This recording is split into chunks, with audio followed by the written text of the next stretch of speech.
네, 자 그러면 이 시간에는요 30페이지 손익계산서라는 재무제표 한번 살펴보도록 하겠습니다. 여러분 뭐 다 아시는 내용인데, 자 손익계산서라는 건 일정 기간 동안의 기업의 경영 성과에 대한 정보를 제공해주는 재무제표죠. 일정 기간 동안의 기업의 경영 성과를 제공해주는 재무제표다. 손익계산서의 양식 여기다 제가 써드릴 수는 없는데, 여러분 매출액부터 시작해서 맨 밑에 매출원 당기순이익 나오는 그 절차, 아직 그 절차를 손으로 쓸 수 없다면 안 됩니다. 그래서 꼭 그 절차를 쓸 수 있어야 되겠습니다. 그 다음에 손익계산서의 작성 기준을 볼게요. 손익계산서는 첫째, 기간 배분이라는 작성 기준이 있다는 거죠. 모든 수익과 비용은 그것이 발생한 기간에 정당하게 배분되도록 처리해라. 그래서 이게 발생주의라는 것이죠. 발생주의. 현금주의가 아니라 수익과 비용은 모두 발생한 기간에 맞추어서 처리해라. 그 다음에 수익비용 대응의 원칙. 수익과 비용은 그 발생 원천에 따라 명확하게 분류하고 각 수익 항목과 이에 관련된 비용 항목을 대응하여 표시한다. 그래서 이제 여기서 하나의 쉬운 예를 든다면, 수익 항목 중에 상품 매출이라는 수익 항목이 있었다면은, 수익 항목에 거기에 대응되는 비용이 뭐가 있어요? 비용 항목으로는 매출 원가라는 비용 항목이 있죠. 그래서 수익 항목 상품 매출이라는 것과 비용 항목 매출 원가는 서로 대응해서 표시한다. 이런 얘기가 돼요. 그래서 그것이 수익 비용 대응의 원칙이다. 다음에 구분 표시. 손익계산서는 말이죠, 수익 얼마, 비용 얼마, 이익 얼마 이렇게 세 가지만 표시하는 게 아니라 이렇게 성격별로 좀 구분해라 이거예요. 그래서 매출액에서 매출원가 뺀 것은 매출 총이익, 매출 총이익에서 판매 관리비를 뺀 것을 영업이익, 또 영업이익에서 영업의 수익은 더하고 영업의 비용을 뺀 것을 법인세 차감전 순이익, 그리고 법인세 차감전 순이익에서 법인세 비용을 표시하고 그걸 뺀 것을 당기 순이익 이렇게 부르죠. 이렇게 구분 표시하는 것이 손익계산서의 작성 기준이죠. 그리고 수익과 비용은 서로 순액으로 표시하지 말고 총액으로 표시해라. 자, 수익과 비용은 각각 총액으로 보고하는 것을 원칙으로 합니다.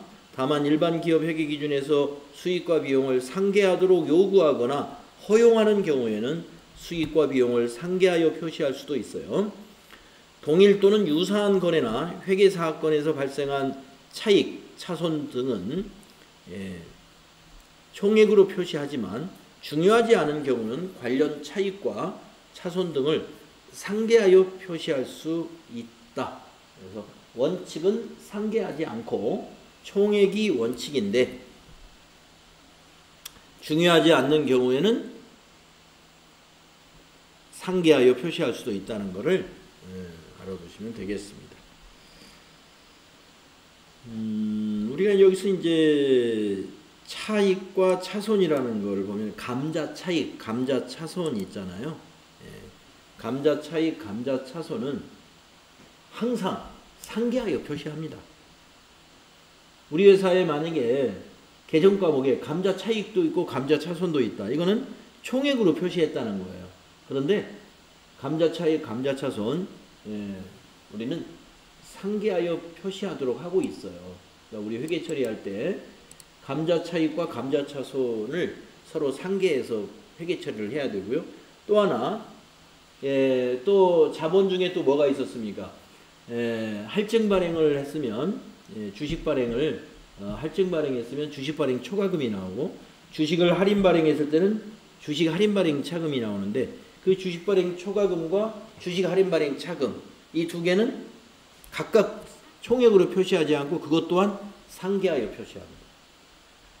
그래서 여기서 말하는 차익과 차손을 상계 표시하듯이 주식 발행 초과금 주주와의 거래에서 이익 난 거, 주식 할인 발행 차금 주주와의 거래에서 손실 본 거, 그것도 서로 상계해서 표시하도록 되어 있어요. 뭐 그런 예외적인 걸 몇 개를 빼고서는 모두 다 수익과 비용은 총액으로 표시한다. 그러니까 여기 제가 그 주식 발행 초과금이나 주식 할인 발행 차금은 사실은 수익과 비용은 아니네요. 그러고 보니까. 네. 감자 차익, 감자 차손도 수익과 비용은 아니에요. 네. 여기서 말하는 차익 차손은 여기서 수익과 비용에 관한 것 중에서 일부를 뭐가 있을까요? 외환 차손, 외환 차익 이런 것들이 있겠죠. 환율 차익, 외환 차손과 외환 차익. 자, 그 다음에 두 번째, 손익계산서의 세부 항목. 손익계산서의 세부 항목. 이제 요거 아까 꼭 외워야 되는 거예요. 맨 위에 매출액 쓰고 그 밑에다 매출원가 써가지고 여기다 매출총이익 기록하고 매출총이익에서 판매관리비 빼가지고 여기다가 영업이익 기록하고 영업이익에다가 영업의 수익 더하고 영업의 비용 빼가지고 쫙 긋고 법인세 차감전 순이익 기록하고 법인세 차감전 순이익에서 법인세 비용을 딱 빼가지고 맨 밑에 당기순이익을 기록하는 것이죠.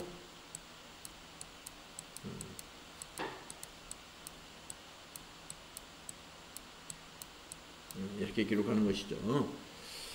그래서 매출액이라 하는 것은 상품을 판매하고 얻은 대가 또는 반제품을 팔았으면 반제품 매출액, 부산물을 팔았으면 부산물 매출액도 있을 수 있고요. 작업 폐기물 매출액도 있고 수출을 했으면 수출액도 매출액이고 장기할부 판매도 장기할부 판매 매출액에 모두 해당이 됩니다. 하나로 매출액으로 표시할 수도 있고요. 중요한 경우는 이거를 구분해서 표시할 수 있습니다. 이렇게 매출원가라는 것은 매출원가는 제품이나 상품 등의 매출액에 대응되는 원가죠. 그래서 판매된 제품이나 상품 등에 대한 제조원가, 제품이면 제조원가가 매출원가가 되고 상품이면 매입원가가 매출원가가 되는 거예요.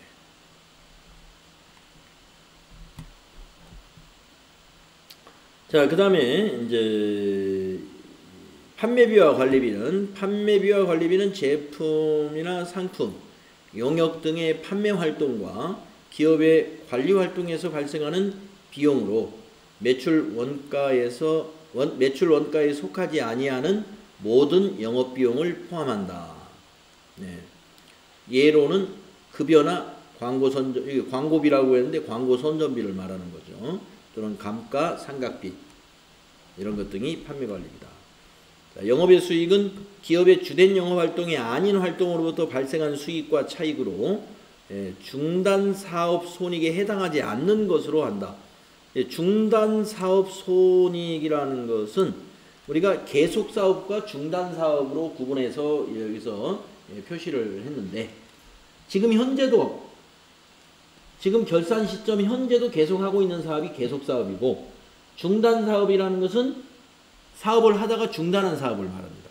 중단 사업에 대한 것은 영업의 수익으로 표시하지 않는다 이 말이에요. 그래서 예를 들어보면 이자 수익이나 임대 수익 또는 유형자산 처분이익 등이 영업의 수익에 해당이 되죠.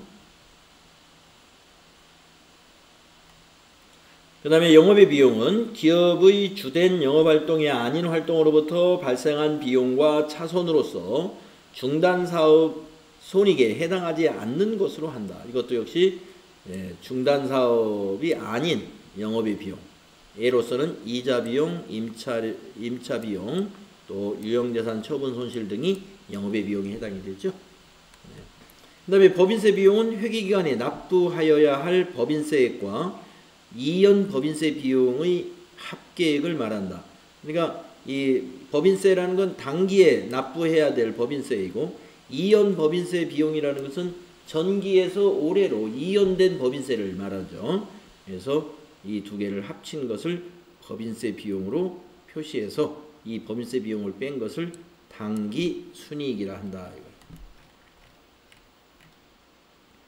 자, 이것이 이제 손익계산서의 항목들. 다음은 재무제표의 현금 흐름표라는 거 정리를 한번 해보겠습니다. 자, 현금 흐름표는 일정 기간 동안 기업의 현금의 유입과 현금 유출에 대한 정보를 제공하는 재무제표예요. 네, 현금 흐름표는 영업활동을 통한 현금 창출에 관한 정보, 투자활동 관한 정보, 그 다음에 자본 조달을 위한 재무활동에 대한 정보로 구분합니다. 그래서 영업활동에 관한 현금의 흐름, 투자활동에 관한 현금의 흐름, 재무활동에 대한 현금의 흐름으로 이렇게 구분해서 작성하는 현금 흐름표. 네, 요 세 가지로 구분된다는 것을 기억을 해 주시고요. 한번 내용을 읽어볼게요. 영업활동은 뭐냐? 영업활동의 현금 흐름은 사업활동의 지속. 예, 사업활동의 지속이라는 건 이제 사업을 하는 것을 말합니다. 사업을 하는 거. 그 다음에 차입금의 상환, 배당금의 지급, 또는 신규 투자에 필요한 현금을 외부로부터 조달하지 않고 제품의 생산과 판매 활동, 이 제품의 생산과 판매 활동이 바로 사업 활동이죠. 또 상품과 용역의 구매와 판매 활동 및 관리 활동 등 자체적인 영업 활동으로부터 얼마나 창출하였는지에 대한 정보를 제공해 준다. 그래서 영업 활동에 관련된 현금의 흐름을 우리가 이런 내용을 담고 있다. 자, 투자활동의 현금 흐름은 이런 내용을 담는다는 겁니다. 투자활동의 현금 흐름은 미래 현금 흐름을 창출할 자원의 확보와 처분에 관련된 현금의 흐름에 대한 정보를 제공한다. 그래서 내용은 투자자산, 우리 투자자산, 뭐 투자 부동산이라든가 그 다음에 장기성 저축성 예금 같은 거, 장기 예금 이런 거, 즉 장기 금융상품들, 이게 투자자산이죠. 그 다음에 유형자산이나 무형자산의 취득. 유형자산, 무형자산 취득은 사실은 우리가 투자자산은 아니지만 이걸 투자활동의 현금 흐름으로 본다. 유형자산이나 무형자산은 우리가 일종의 투자 목적이라고 보기보다는 영업에 사용할 목적이지만 영업에 투자하는 거나 마찬가지죠. 그 다음에 그런 유형자산을 처분함으로써 현금이 들어오죠. 그래서 이러한 투자자산이나 유형자산, 무형자산 등의 취득과 처분 등에 대한 현금의 흐름을 투자활동이라고 구분해서 표시합니다. 그 다음에 재무활동. 재무활동의 현금 흐름은 주주, 채권자 등이 미래 현금 흐름에 대한 청구권을 예측하는 데 유용한 정보를 제공하며 영업활동 및 투자활동의 결과 창출된 잉여 현금 흐름이 어떻게 배분되었는지를 나타내준다. 그래서 재무활동의 현금의 차입과 상환 및 이자를 지급한 내용들, 그 다음에 신주 발행과 배당금의 지급 등에 대한 내용들, 이런 내용이 재무활동에 포함되는 내용이다. 그래서 여기 있는 세부적인 우리가 영업활동에 무엇이 포함되고 투자활동에 무엇이 포함되고 재무활동에 무엇이 포함되느냐, 뭐 이것까지 물어보는 문제는 별로 못 봤어요. 네, 그러나 현금 흐름표는 이렇게 세 가지로 구분해서 작성된다. 정보가 제공된다. 여기까지는 좀 알아두실 필요가 있겠습니다. 다음에 자본 변동표, 역시 짧게 설명 나오죠. 네 번째 재무제표인 자본 변동표는 자본의 크기와 그 변동에 관한 정보를 제공하는 재무보고서로서 자본을 구성하고 있는 자본금, 자본잉여금, 자본조정, 기타 포괄손익계획, 이익잉여금 이거의 변동 내역을 보여주는 겁니다. 그 다음에 마지막으로 주석, 다섯 번째 재무제표인 주석은 재무제표 본문에 표시된 정보를 이해하는 데 도움이 되는 추가적 정보를 설명하는 것을 말하죠.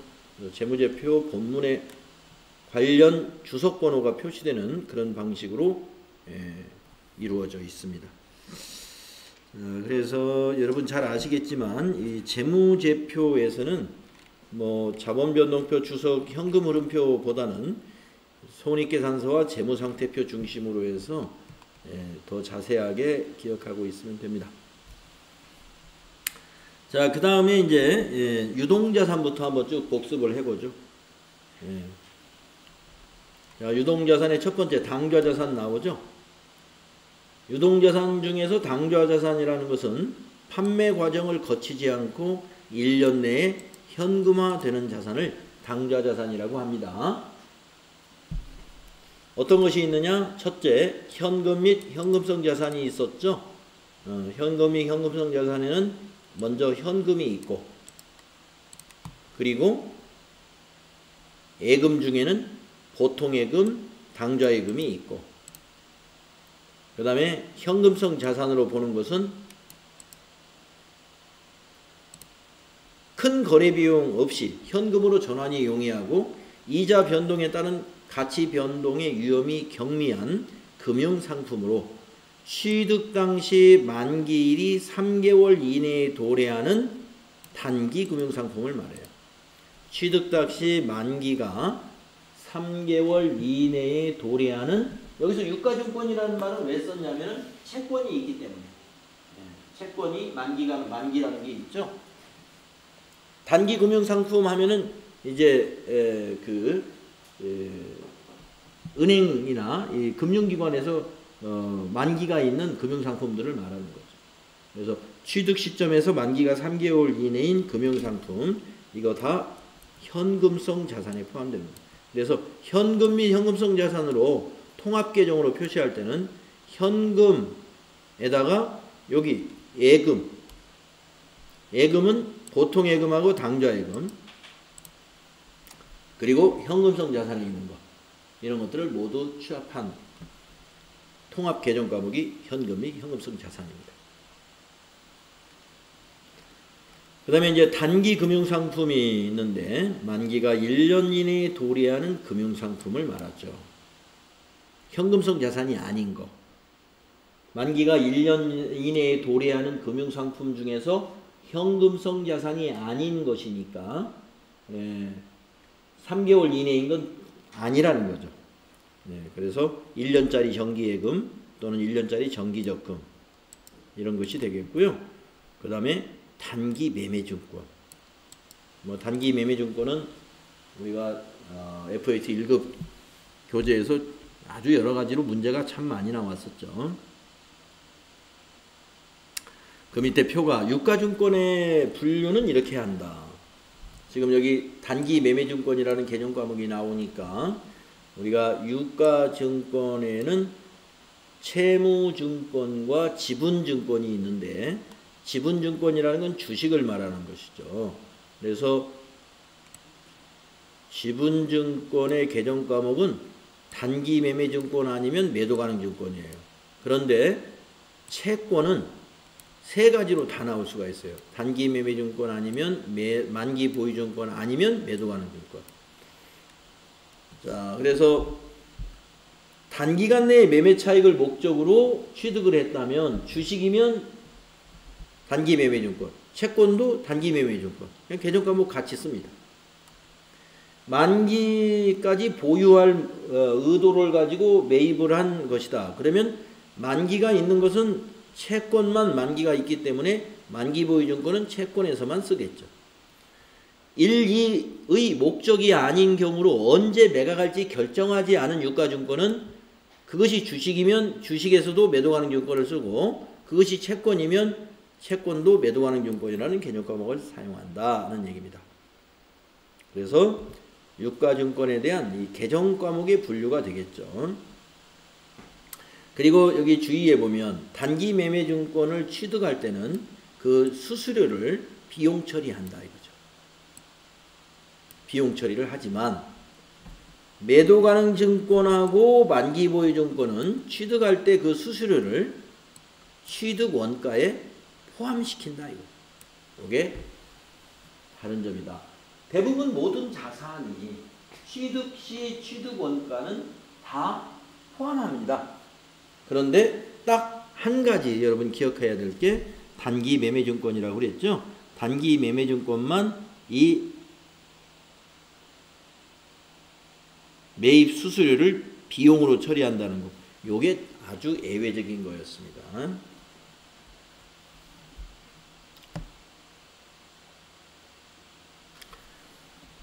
다음 페이지 보시면 이제 단기 매매 증권의 회계 처리가 나오는데 여러분들은 요거는 굳이 연습이나 설명이 필요 없을 것 같아요. 그죠? 예. 취득할 때 요것만 수수료가 있다면 별도의 비용 처리한다는 것을 요것만 좀 기억해 주시고 평가하는 방법 예. 분계 가격이 올랐으면 차변의 단기 매매증권 자산 증가, 대변의 단기 매매증권 평가 이익이 될 것이고 가격이 하락했으면 차변의 단기 매매증권 평가 손실, 대변의 단기 매매증권 자산 감소, 비용 발생 자산 감소, 위에 거는 자산 증가 수익 발생 이런 식으로 회계 처리하면 되는 것이죠. 그 다음에 처분이라는 것은 처분을 할 때는 처분 이익이나 처분 손실이 발생할 수 있죠. 단기 매매증권. 근데 여기서 또 하나 여러분 알아야 될 것은 처분할 때도 수수료가 있습니다. 수수료가 여기 별도로 표시되지 않죠. 만약에 처분 이익이 발생했을 때는 수수료는 어떻게 해요? 처분 이익에서 차감시키고 처분 손실이 발생하는 경우에는 그 수수료는 처분 손실에다가 가산시키죠. 기억나시죠? 그래서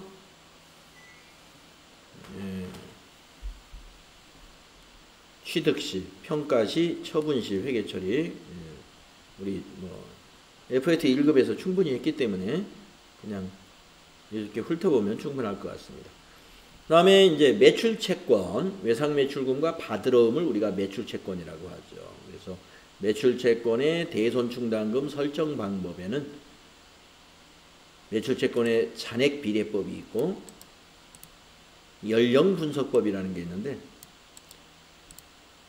잔액비례법이라는 것은 매출채권 총액에다가 일정율을 곱하는 방식으로 대손충당금을 설정한다 해서 잔액비례법이고 연령분석법은 발생기간 3개월 된 것은 1%, 6개월 된 것은 2%, 1년 된 것은 10% 이런 식으로 매출채권의 발생기간이 연령이 많을수록 대손율을 높게 설정하는 그러한 거. 오래된 매출채권일수록 대손율을 높이는 방식. 이것이 이제 연령분석법이죠.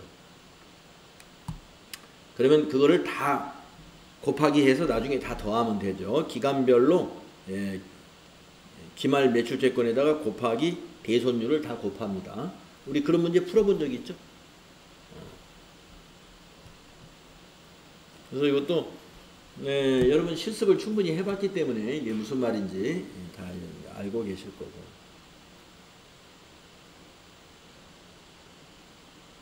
다음에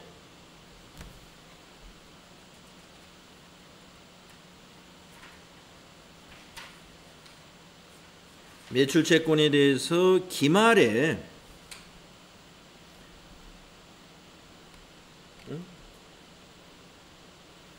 33페이지 매출채권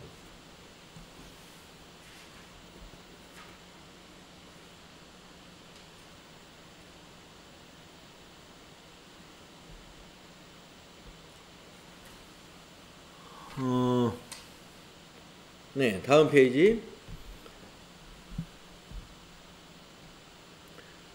보고기간 말에 대손 예상액을 대손 삼각비로 계상을 한다. 네, 보고기간 말에 대손 예상액을 차변의 대손 삼각비, 대변의 대손 충당금으로, 지금 여기 밑에 나오네요. 자, 매출채권에서 직접 차감하거나 대손 충당금을 설정하는 방식. 그래서 매출채권에서 직접 차감하는 것은 우리가 직접 상각법이라 하고, 대손 충당금을 설정하는 것을 우리가 충당금 설정법이라고 그러는데, 충당금 설정법으로 우리가 연습을 했었죠. 자, 그래서 기말에 직접 상각하는 방식으로 만약에 회계 처리를 한다면 차변의 대손 상각비, 대변의 외상매출금에서 외상매출금 잔액에서 직접 빼버리는 방식이 되겠습니다. 그래서 충당금의 설정 방법은 대손 충당금 추가 설정액을 계산해요. 대손 예상액에서 기설정된 충당금을 뺍니다. 이것이 충당금 설정법인데, 이것으로 주로 시험에 나옵니다. 이것으로. 그래서 대손 예상액이 더 큰 것은 그 차액만큼을 차변의 대손 상각비, 대변의 대손 충당금 추가 설정하면 되고, 만약에 대손 예상액이 기설정된 것보다 작으면 대손 충당금을 줄여주고 대변의 대손 충당금 환입을 써서, 대손 충당금 환입은 판매비와 관리비의 차감 항목으로 넣는다 하는 것도 기억하시죠? 요거. 요 분계 기억나실 거예요. 그 다음에 대손 처리. 자, 매출채권이 채무자의 파산 등의 사유로 회수 불능이 확정되면 우리가 대손이 확정됐을 때 대손 처리를 하게 됩니다. 대손 충당금 잔액이 충분하면 대손 충당금과 상계하고, 잔액이 없으면 대손 상각비로 회계 처리한다. 그래서 회계 처리가 이와 같이, 차변은 대손 충당금, 대변에는 이제 외상매출금이면 외상매출금, 모자라는 것은 단기의 비용인 대손 상각비, 이렇게 회계 처리하시면 된다. 그 다음에 대손금이 만약에 회수가 됐을 때는 그 회수된 금액을 그대로 대손 충당금으로 다시 설정하는 거예요. 우리가 전기에 대손 처리했는데 단기에 다시 회수하게 되었다라고 하면은 차변에 자산 증가시키고 대변은 대손 충당금으로 다시 설정한다는 거. 여기까지도 여러분 다 정리가 됐을 겁니다. 자, 그 다음에는 우리 그 재고자산으로 정리가 넘어가는데, 이 재고자산부터 우리 다음 시간에 한번 복습을 해보도록 하겠습니다.